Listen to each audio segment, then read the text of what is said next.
السلام عليكم ورحمة الله وبركاته. هبين وناكسن أصحابي مالكستو أتوكتان كسور دوادا برنامج كينا هبين نمو إسنين تلادة سوق ليسو تاريخ دنوات الضبي طبعا كار نوفمبر سنة كالبا كونيا شنيلابات وضبا مهمة أينو برنامج كايدي كوهينا إسرائيل أيام مانتا دي شي هقامية كترسان مقاومة مقالة غزة حل ساعة أي كهر سيهين قولها أمانكا أرنكا غزة إنو كفريستو haddaba maxaa ka socda Gaza caawa maxay ku jawaabi doonaan muqaawamadu tafaasiil ku saabsan wararkii ugu dambeeyay sargaalka la toogtay ee la dilay ayaynu barnaamijka ku faahfaahin doonaa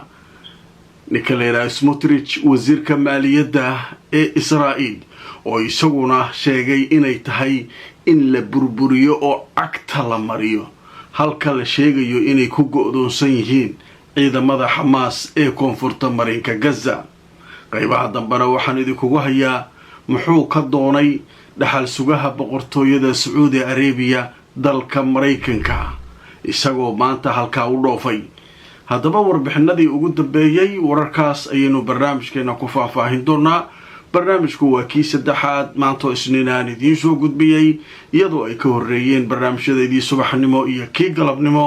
oo dhamaantood aanu ku soo gudbinay macluumaad iyo warar cusub haddaba inta aanu ku jirno warar cusub hadday soo kordhaan waan idin la socodsiin doonaa keena habeenimo haddaba barnaamijka waxaynu ku bilaabaynaa xaalad aad u daran ayaa ka jirtay Gaza saacadihii la soo dhaafay kadib markii Israa'iil la sheegay maanta weerar gaadmaha inay ku dileen hogaamiye la sheegay inuu hogaaminayay qayb ka mid ah qolyaha muqaawamada ee ka dagaalamaya Gaza haddaba marka Hamas iyo qolooyinka kale muqaawamada waxay ku tilmaameen toos in xabad joojinta loo jibinayo sheekadii waa iska soo dhamaatay lafihii waa la dhiibay laba kaliya harsan hadda golihii ammaanka wuu sharayaa marka Israa'iil waxay doonaysaa in meeshu wax ka qarxaan oo maartay xabad joojintii si fiican u burburto muqaawamadu xanaaqaan wax ridaan oo maartay baashu ay faraha ka baxdo laakiin waxa leeyahay taagtiga isticmaaleen muqaawamada reer Gaza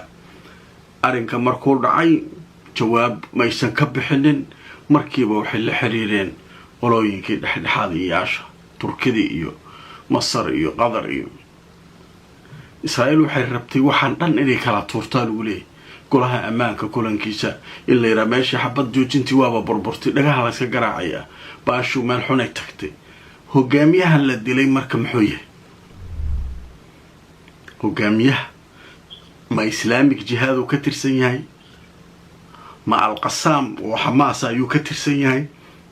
ma qola kale ayuu ka tirsan yahay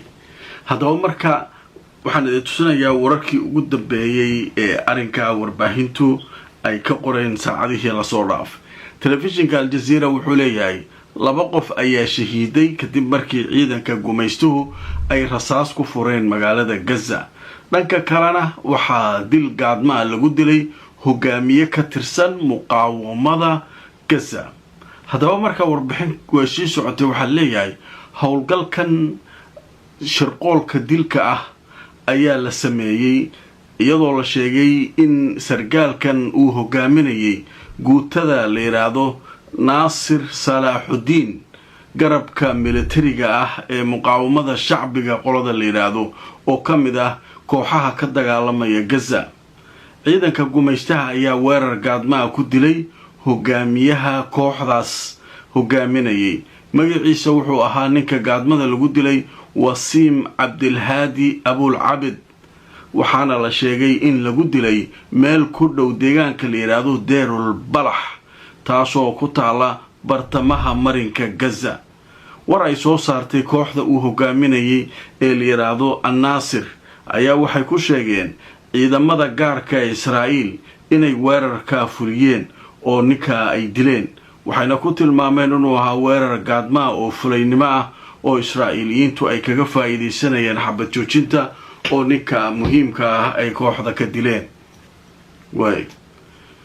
Israa'iil way hadashay marka waxay yiraahdeen koox hubaysan ilaa laba nin ayaa waxay ku soo dhawaadeen halka ay ciidankeenu joogaan Gaza ee la yiraahdo al-Khatt al-Asfar ama lane